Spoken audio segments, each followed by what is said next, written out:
जनता का अब समय आ गया है। अपने गांव में सुकून से रहना है या विवाद में रहना है, अब ध्यान आपको देना पड़ेगा। बहुत से ऐसे लोग हैं जो कि विकास को रोकते हैं, लेकिन हमारा ये मानना है कि विकास को नहीं रोकना चाहिए, बल्कि व्यक्ति का विरोध करिए, लेकिन विकास का विरोध नहीं होना चाहिए। कि आप जो है अपने ग्राम सभा के अंदर कोई ऐसा कार्य बताइए जो अन्य प्रधान न कर। सरकारी विद्यालय पे एक अतिरिक्त कक्ष मैंने बनवाया अपने पॉकेट से। उसमें कंप्यूटर 10 कंप्यूटर रखे हैं उसमें, और लाइब्रेरी बनाए हैं, बच्चों पढ़ते हैं उसमें एसी उसी सब व्यवस्था किए हैं। पहले जब मैं विद्यालय पे गया तो उस पर बाउंड्री वाल नहीं था, बहुत से एकदम जंजर अवस्था में हमारा विद्यालय था ना, हैंडपम्प सही से था बच्चों को पानी पीने के लिए। देखते थे बच्चे डब्बा लेके जाते थे, गांव से पानी लेकर विद्यालय में जाते थे। मैंने जब विद्यालय आया देखा ये सब, बहुत ही हमको दुख हुआ। तुरंत अपने, जब मैं प्रधान नहीं था तभी एक हैंडपम्प विद्यालय पे मैंने अपने जेब से लगवाया। जब प्रधान बना मैंने देखा तो बाउंड्री वाल कराया उस विद्यालय का, और उसमें 400-500 गाड़ियाँ माटी गिराई। उसमें बहुत से छर्री थी, बच्चे खेलते थे फील्ड में, गिर जाते थे तो चोटें आ जाती थी। तो मैंने 400-500 गाड़ियाँ माटी उस विद्यालय में गिराया, उसका समतलीकरण करवाया, बढ़िया से व्यवस्था बनाया। उसमें बालक बालिका के लिए शौचालय नहीं था विद्यालय में, मैंने बालक बालिका के लिए बढ़िया शौचालय बेसिन वैसिन लगा कर बहुत फर्स्ट क्लास का शौचालय मैंने विद्यालय में बनवाया।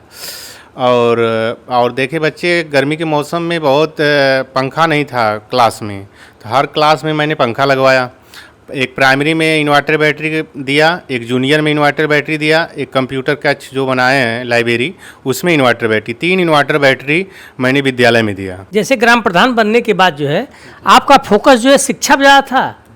पहले तो स्कूल पे बच्चे बहुत कम आते थे। मैंने एक अध्यापक से मीटिंग किया और पूछा कि बच्चे क्यों कम आते हैं, तो वो लोग बताएं कि इसमें त्यौहार है, शादी है, बच्चे नलिहाल चले जाते हैं, वहाँ चले जाते हैं। तो मैंने एक सिस्टम बनाया। मैंने ये सिस्टम बनाया कि प्रधानाध्यापक से मैंने मिला, मैंने कहा कि एक मेरा नियम है, आपको अच्छा लगेगा तो स्वीकार करिए, उस रूल पे चलिए। तो मैंने कहा कि जो बच्चा रोज़ हाजिरी लगा 30, जैसे विद्यालय 30 दिन खुला है तो 30 दिन में बच्चा रोज़ स्कूल आया है तो उसको पहली तारीख को पेरेंट्स मीटिंग बुलाइए। उस पेरेंट्स मीटिंग में बच्चे को मैंने, गार्जियन और बच्चे आए उनको पुरस्कार मैं देता हूँ। पहले तो मैंने पेरेंट्स मीटिंग बुलाता था, उसमें लोगों को छाता और बच्चों को कॉपी पेन उनको प्रोत्साहित करने के लिए कि जिससे बच्चे रोज़ स्कूल आएँ। फिर जो बच्चा रोज़ स्कूल आता था उसको 20 रुपये और कलम और कॉपी पेन देते थे, जिससे उसको प्रोत्साहित करते थे कि बच्चे रोज़ स्कूल आएँ।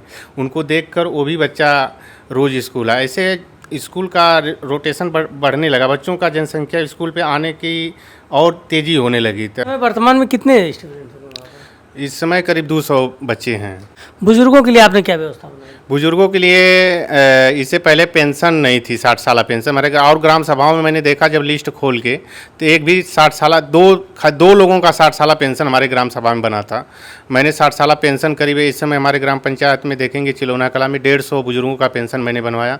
ऐसे वैसे बहुत से विकलांग थे जो आज तक उनका विकलांग सर्टिफिकेट नहीं बना था। मैंने अपनी जनसेवा के माध्यम से ऑनलाइन करके गाजीपुर लेके सोमवार को मैंने विकलांग सर्टिफिकेट करीब 8-10 लोगों का अपने गांव में थे, उन लोगों का विकलांग सर्टिफिकेट बना, उनका पेंशन बनवाया। ऐसी निराश्रित महिलाएं थी आज तक उनका भी पेंशन नहीं बना था, उनका मैं भी पेंशन बनवाया, निराश्रित महिलाओं का भी। ऐसे सरकार की बहुत सी स्कीम थी, जैसे कि मुख्यमंत्री बाल सेवा जो 2020 के बाद जैसे गार्जियन की मृत्यु हो जाती थी तो सरकार बच्चों को पढ़ने के लिए 2500 रुपया देती है। जैसे 2 बच्चे हैं तो उनको मतलब 25-25 5,000 रुपया, 2 बच्चों को मतलब 5,000 टोटल मिलता है। ऐसे मुख्यमंत्री बाल सेवा हमारे करीब गांव में ऐसे मृत्यु हुए 2020 के बाद करीब 8 लोगों का। ऐसे उन बच्चों को मैं पैसा दिलवाता हूँ मुख्यमंत्री बाल सेवा के माध्यम से 25-2500 रुपया। करीब 8 लाभार्थी इस योजना से पा रहे हैं लाभ। और इसके एक स्कीम और थी स्पॉन्सरशिप। ये स्पॉन्सरशिप की स्कीम ये थी, इसमें 4,000 रुपया मिलता है बच्चों को पढ़ने के लिए। स्पॉन्सरशिप में जैसे बाप विकलांग है या बाप या कैंसर से पीड़ित है, गंभीर बीमारी से पीड़ित है, तो उस बच्चे को सरकार स्पॉन्सरशिप के माध्यम से उसको 4,000 रुपया महीना देती है। 2 बच्चे हैं तो 8,000 रुपया। इसका उम्र की अथवा है कि 18 वर्ष जब बच्चा हो जाएगा उसका मतलब स्कीम बंद हो जाती है। 18 से नीचे है बच्चा तो उसको मिलेगी 4,000 रुपया। किसानों के लिए क्या योजना थी? किसानों के लिए बहुत से योजना थी, मतलब कुछ सब्सिडियां थी, पाइप हो या 4 इंची की बोरिंग होती है उसमें पाइप 80 फीट मिलती है। करीब अपने गांव में 2-4 8-10 लोग को दिलवाया। ऐसे एक सरकार की स्कीम है किसान सम्मान निधि। किसान सम्मान निधि करीब हमारे गांव में जितने भी किसान खेत है सबके पहले सबको किसान निधि का पैसा 2000 रुपया मिलता है। जोड़ के कितना रोड आपने इंटरलॉकिंग करवाया है? इंटरलॉकिंग तो हम बता देंगे, अब 4 किलोमीटर में हमने अपने कार्यकाल में 4 किलोमीटर तक, जैसे 160 मीटर ऐसे, 150 मीटर ऐसे, 400 मीटर ऐसे, करीब 3-4 किलोमीटर में बना होगा इंटरलॉकिंग। और खरंजा तो गली गली तक हम लगा दिए अपने ग्राम सभा में। जहाँ गली थी, जहाँ दिक्कत थी, वहाँ भी खरंजा हर तक लगा दिए। इंटरलॉकिंग खरंजा कोई दिक्कतें नहीं है। जल निकासी की व्यवस्था? जल निकासी नाली बहुत बना दिए, बहुत से नालियाँ बनाई हैं अपने कार्यकाल में। बड़ी लंबी लंबी नालियाँ बनाए, 400 मीटर 5500 मीटर नालियाँ बनाए, उसका पानी लेकर आके नदी में खुदा दिए हैं। अच्छा, आपके यहाँ संभव नहीं था, वो संभव कर दिया मैंने। तो पंचायत भवन में सारे अधिकारी बैठते हैं? पंचायत भवन में अधिकारी तो इतना अधिकारी की जिम्मे काम है, कई गांव हैं, तो इसलिए अधिकारी कभी काल के आते हैं पंचायत भवन पे, बैठते हैं, काम भी होता है। यहाँ पर जो है स्वास्थ्य सुविधाओं के लिए कोई हॉस्पिटल बनाने का इरादा था या नहीं बना है? जैसे हमारे यहाँ सरकारी उपकेंद्र के लिए मैंने कई बार IGRS के माध्यम से कई बार मैंने DM को, जिलाधिकारी महोदय को भी एप्लीकेशन दिया जिला पे। जब रिपोर्ट में लगाया जाता था कि आपके यहाँ जनसंख्या 5000 की आबादी रहेगी तभी सरकारी उपकेंद्र आपके यहाँ मिल पाएगा, अथवा आपको नहीं मिल पाएगा। आपके बगल में मुहारा में है। आपने प्रयास किया? प्रयास बहुत किया। हमारा 2-3 ठे फोकस था काम करने का। एक हमारे यहाँ सरकारी उपकेंद्र बन जाए, हमारे यहाँ एक अच्छा बेहतरीन स्कूल बन जाए, हमारे यहाँ एक अच्छा खेल कूद का मैदान अच्छा बन जाए। इस सब में हमारे जुनून था काम करने के लिए, मगर सरकार पैसा नहीं देती है उस हिसाब से काम कराने के लिए, इसे काम नहीं हो पाता है। आप जो है प्रधानी काल में 5 साल प्रधानी करने के बाद कई बीघा जमीन खरीदे हैं? 1 को बीघा नहीं खरीदे, माइनस में चल रहे हैं। अभी तक हम लोग काम कराए इंटरलॉकिंग 24, 25, 26, अभी तक उसका भुगतान ही नहीं हुआ है। बहुत कर्ज में है।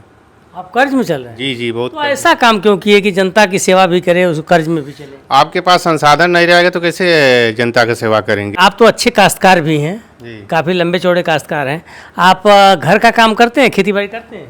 हम जब से प्रधान हुए तब तक अभी खेती बाड़ी नहीं करते हैं। अभी काम है। आपके माँ बाप खुश रहते हैं? माँ बाप तो नहीं खुश रहते हैं। किस लिए नहीं खुश रहते हैं? कहते हैं गाँव का घर का कोई काम है नहीं, हम करते हैं। कहते हैं कि काम करने के लिए दिन भर गाँव में व्यस्त रही, यहाँ काम करी। जी देखिए, हम देखिए सुबह उठते हैं, गांव के लोग आते हैं, उनका भी काम करते हैं। फिर उसके बाद 10-11 बजता है तो तुरंत ब्लॉक, तहसील, ये सब गांव का जो भी समस्या रहता है लेके जाके बनवाते हैं। फिर उसके बाद शाम को आते हैं, कोई समस्या है तो देखिए कंप्यूटर अपने रूम में रखे हैं, कुछ भी काम रहता है तो इसी जगह करते हैं। रात हो जाता है, 9 बजे तक भी का काम करते हैं, हम ऑनलाइन काम करते हैं। तो आज के युग में डिजिटल हो गया है सब कुछ, सब कुछ करते हैं। मैं जैसे विरासत है तो ऑनलाइन अपने यहाँ से ही करते हैं। किसी का जन्म मृत्यु है तो पंचायत सहायक के माध्यम से जन्म मृत्यु बनवा देते हैं। बताइए कि 5 साल तक आपने इतना सब सारा कार्य किए जो है, तो अभी तक आपको संतुष्टि नहीं मिल पाई, तो 6 महीने के लिए आप प्रशासक नियुक्त किए गए हैं, तो इसमें कुछ कामों को फिर करना पड़ेगा आपको? हाँ, अभी 6 महीना जो हमको मिला है कार्य का, अभी कुछ काम अधूरा है हमारा। 5 साल तक आपने प्रधानी किया। अब बहुत से प्रधानों से जो है तमाम गांव के लोगों से विवाद होता है, हुटू होता है, जबरदस्ती करता है, प्रधान आंख भी दिखाता है। आपसे कभी ऐसा किसी भी प्रकार का झगड़ा हुआ? नहीं, किसी से नहीं। 5 साल मैंने बहुत अच्छा से कार्यकाल मैंने निर्वहन किया। आप पूछ लीजिएगा हमारे ग्राम पंचायत में कोई हमारा दुश्मन नहीं, सबको एक साथ लेके गए हैं। जो लीगल है वो काम हम करेंगे। तो इसको आप अधिक से अधिक शेयर कीजिए। आपके पास समय मिला है तो ऐसे ग्राम प्रधान का चुनाव कीजिए जो गाँव में विवाद न पैदा करे। ठीक है, बहुत बहुत धन्यवाद।